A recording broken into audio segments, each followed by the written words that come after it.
Assalamualaikum warahmatullahi wabarakatuh. Apa kabar? Kembali berjumpa dengan saya Ersmono Arif dari Forum News Network. Setelah 2 tahun lebih kita dihantam pandemi dan tidak bisa bertatap muka dengan lebih leluasa, termasuk juga dalam acara halal bihalal yang jadi tradisi bangsa kita. Akhirnya pada tahun ini kru Forum News Network bisa melaksanakan halal bihalal secara offline ya. Kalau biasanya kan kita bertemu secara online saja, dan kali ini selain kru FNN kita juga mengundang sejumlah tokoh, sejumlah pengamat yang banyak berseliweran di media, terutama di televisi ya.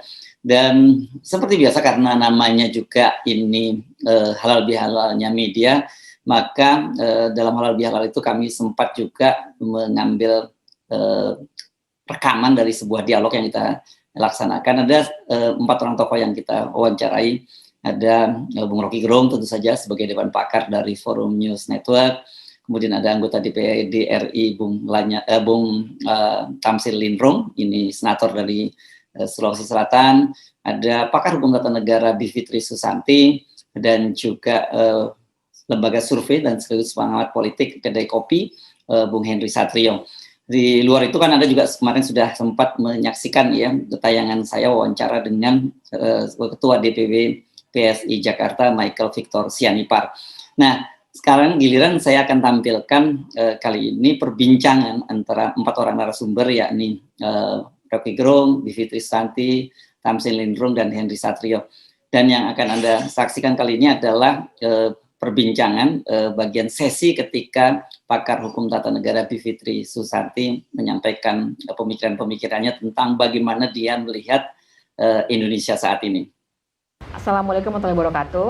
Waalaikumsalam. Buat yang terutama yang belum sempat salam-salaman, mohon maaf lahir dan batin. Saya mulai dari mana ya? Mungkin dari menanggapi yang pertama dulu ya. Tadi disebutkan soal apa tadi namanya, pemilihan penjabat kepala daerah. Nah, jadi sebentar lagi ya, berarti tinggal berapa hari lagi nih kita akan menghadapi banyak sekali penjabat kepala daerah, dan ini adalah gelombang pertama. Sampai dengan 2024 kita lebih dari setengah kepala daerah seluruh Indonesia itu akan diisi oleh orang-orang yang tidak dipilih secara langsung. Tidak dipilih secara langsung itu satu hal. Tapi masalahnya juga bahkan cara memilihnya pun oleh Presiden dan Menteri Dalam Negeri itu juga aturan mainnya jauh dari cukup.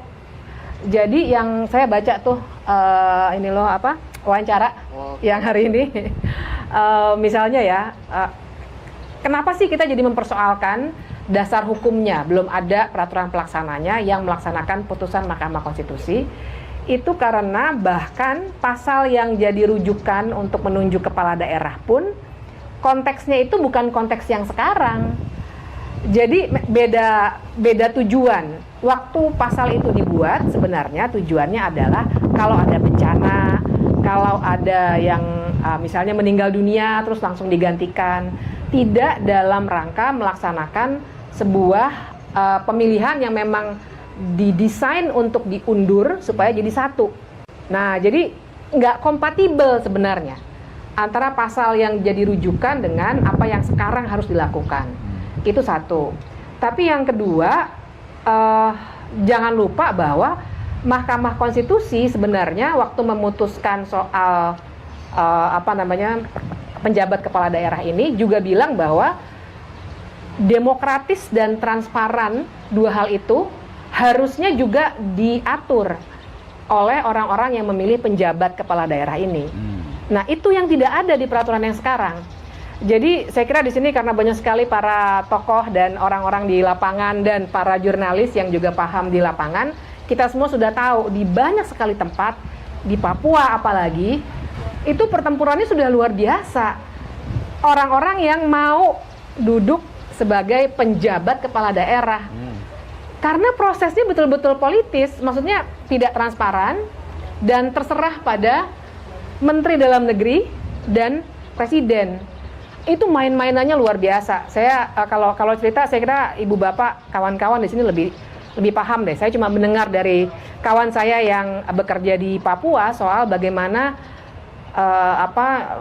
negosiasinya, sogok menyogoknya, kekerasan, ancaman dan lain sebagainya yang digunakan untuk menduduki jabatan kepala daerah ini yang ditentukan secara semena-mena sebenarnya, karena kita nggak tahu kriterianya apa, nggak tahu apakah orang itu punya rekam jejak baik atau tidak, bahkan tidak tahu apakah dia sebenarnya punya kapabilitas untuk menjadi seorang kepala daerah. Ya, jadi saya kira itu memang masalah besar. Tapi Ibu, Bapak dan kawan-kawan, karena tadi pertanyaannya Mas Hersu adalah soal pasca Idul Fitri gitu ya. Saya mau tarik ke 2022 ya sekarang. Tapi bayangkan, udah bener sih saya ngomong 2024. Saya bayangkan memang 2022 ini adalah tahun-tahun di mana orang tuh ya saling menyerang. Sekarang 2023 mungkin akan sedikit bermanis-manis karena saya mau menempatkan dalam konteks tahapan pemilu deh. Kita itu kan tahapan pemilu yang verifikasi partai politik misalnya, verifikasi faktual itu bulan Agustus. Sekarang di bulan Mei, di bulan Mei ini, di saat ada beberapa partai yang lagi bersusah payah mau daftar secara legal dulu nih ya, belum masuk verifikasi kepala daerah. Saya udah dapat 1 tetes air, tapi nggak apa-apa, saya suka hujan. Nah terus tiba-tiba ada partai politik partai mahasiswa. Nah loh, bagaimana tuh? Tiba-tiba saat semua orang lagi susah untuk mendaftar, ada partai mahasiswa yang begitu mudahnya untuk lolos. Tapi itu satu hal. Tapi yang saya bayangkan adalah bulan Agustus, kalau dari cerita kawan-kawan saya yang bergerak di isu pemilu, itu verifikasinya akan sangat ketat. Jadi ada barrier to entry dari partai-partai besar supaya partai-partai kecil tidak ikut berkompetisi pada 2024. Itu satu hal. Tapi yang lainnya adalah, ya seperti kata Bung Hensat barusan, di antara calon-calon presiden juga sudah banyak yang saling soan, memanfaatkan momentum Idul Fitri tentu saja. Saling berjumpa, kemarin bukber udah selesai, sekarang halal bihalal kemana-mana. Tapi kan itu yang ditunjukkan ke publik.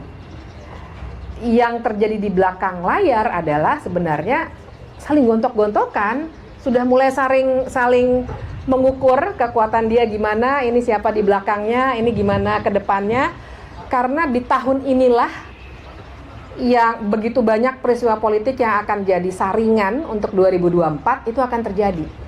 Tadi ya partai politik verifikasi faktual Agustus, terus nanti Desember akhir ya sudah selesai semua.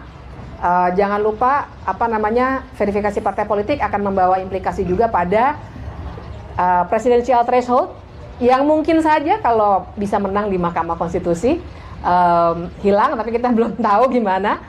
Tapi intinya 2022 ini sebenarnya yang kelihatan indah di bulan Syawal ini, bersilaturahmi dan lain sebagainya, sebenarnya di belakangnya itu lagi terjadi saling ngeker gitu. Ini kekuatannya gimana nih? Nah mungkin 2023 mulai agak harmonis, siap-siap, 2024 rame lagi. Itu ya yang pertama. Terus yang kedua, kalau misalnya barangkali ada harapan, saya sedikit-sedikit nyinggung soal hukum tata negara. Saya sebenarnya pengen kalau boleh nih, ingin merujuk pada tulisan yang saya buat minggu lalu tuh di Harian Kompas. Terima kasih bila sudah sudi membaca dan mengutipnya di FNN. Tapi itu berawal dari kegelisahan saya, dan saya yakin sekali kegelisahan ibu bapak sekalian. Kegelisahan soal, ya kita kan sekarang nggak ada yang nanya dulu, Bung Hensat saya pernah salah apa ya? Saya nggak nanya kan, saya langsung mohon maaf lahir dan batin. Pak Tamzil saya pernah salah apa ya sama Bapak? Saya nggak nanya dulu pasal berapa yang pernah saya langgar.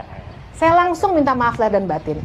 Itu suasana kita di bulan Syawal yang indah sekali. Waktu saya pikirin tuh hari pertama hari kedua tuh, gila ini sebenarnya aneh tapi indah sekali gitu. Kita kadang agamanya juga kita nggak tanya, langsung mohon maaf lahir dan batin. Itu indah sekali. Tapi ya itu tadi ya, show politik satu hal. Tapi yang kedua juga bagaimana ternyata justru ketika ada soal-soal yang kita publik nih melihat ini ngaco nih sebenarnya nih, tapi para penguasa pejabat publik akan berlindung malah di balik pasal-pasal. Oh, saya nggak ngelanggar, mana coba tunjukin pasalnya yang saya langgar. Nggak ada kode etik Pak atau Ibu, nggak ada kode etik yang mana, nggak ada yang saya langgar, nggak ada. Saya tidak melanggar apa-apa, nggak perlu saya, jangankan minta maaf, nggak perlu saya dihukum. Kan itu luar biasa mengganggu ya, Ibu Bapak. Dan saya terganggu karena saya orang hukum. Saya terganggu karena hukum itu biasanya dipakai berlindung, pasal biasanya dipakai berlindung oleh orang-orang yang punya kekuasaan untuk bilang bahwa saya tidak melakukan kesalahan apapun karena Anda nggak bisa menunjukkan pasal mana yang saya langgar.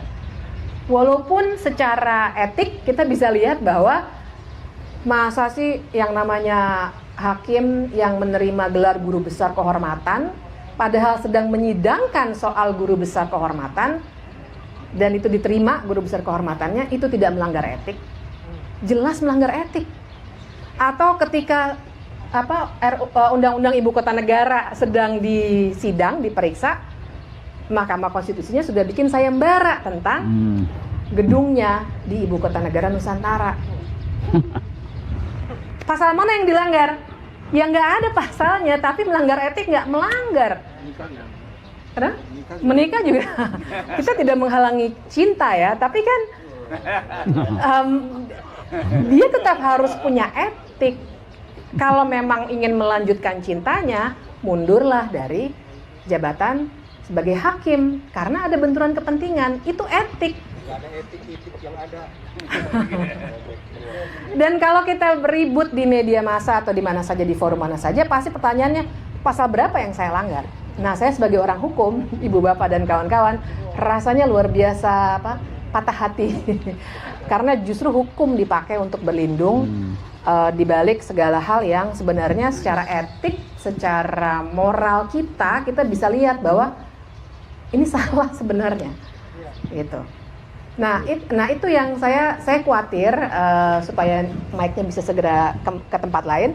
Saya ingin menutupnya dengan saya cerita itu lagi walaupun udah ditulis juga karena saya khawatir makin ke depan ini 2022 sampai 2024 kita akan melihat lagi dan lagi terus dipakai, hukum itu dipakai untuk berlindung justru gitu ya.